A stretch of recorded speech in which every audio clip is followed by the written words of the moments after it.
I don't know when you're going to catch this, but it's a Friday. I'm here in Greensboro at home, and I have very little time before I have to head out the door. I've been listening to one of my motivational videos. Actually, I'm on number 2 this morning. I should be getting in the car, but I'm not because some of the things that was said touched me to the heart. You see, I've been knocked down.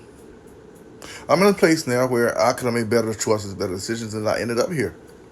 I'm not saying this because I want you to feel sorry, pitiful for me. I'm just keeping it real. I'm just going to be putting the keep it real replay.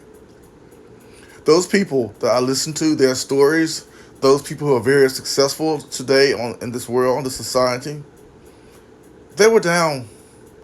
Sometimes because they held onto their dreams so tightly as they hold on to mine.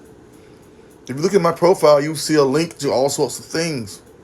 Spending a lot of years getting to that point, just having a simple link to and things that really matter, that touch people's hearts and lives.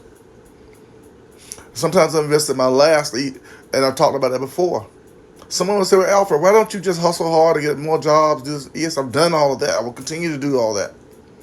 But the point of this whole thing, I say to you, is somewhere today, on this Friday, somewhere this weekend, I know there's something burning inside of you, and you feel like quitting, and you feel like giving up. Perhaps you're fighting a personal battle of some sort. Perhaps you're dealing with some family issue. Perhaps you're at that place where you feel like breaking and quitting, and you give it all you got.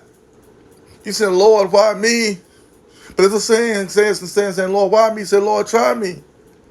And I shared a quote, I think yesterday, that talked about, why you let me stay in this storm? Why you let me stay in this storm, God? And it simply response was that your enemies cannot swim. Those things inside of you, those external forces, they cannot swim in a storm where your faith has brought you to, and your belief and your sacrifices have led you to. On this Friday, this weekend, you are so much better than what's happening to you. Ride out the storm. I'm riding out mine. Personal decisions, bad. Don't stop. Keep pushing. Keep believing. Keep holding on. That faith size of a mountain seed with action and perseverance can get you where all things that you do on your own cannot. When you are at your rock bottom, hold on, and in that storm of your own doing externally. Except this one simple thing that was in that quote, that your enemies, whether it's personal, inside, or external, cannot swim in a storm. That's where safety's at. I'm not trying to be preaching to you, but there was this man named Jesus, and he was out on this boat. And a storm blew up. His friends, those who later would be known as disciples, they panicked in the storm. But he rested. He was calm. He knew his God had him in the storm.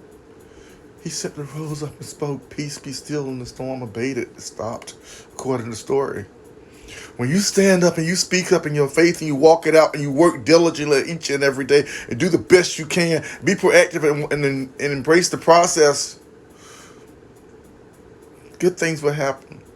Even if you're at your last, good things will happen.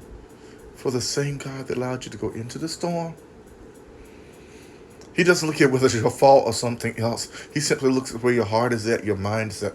If you don't believe, then look at yourself. Say, this is how I feel. This is what I believe. And I know I'm much better than this. This day, this weekend, I will step forward and out of the storm. And if the storm continues to brew, I am able to move my boat, tack it in the wind, move back and forth, and get through and come out on the other side of whatever it is challenging me.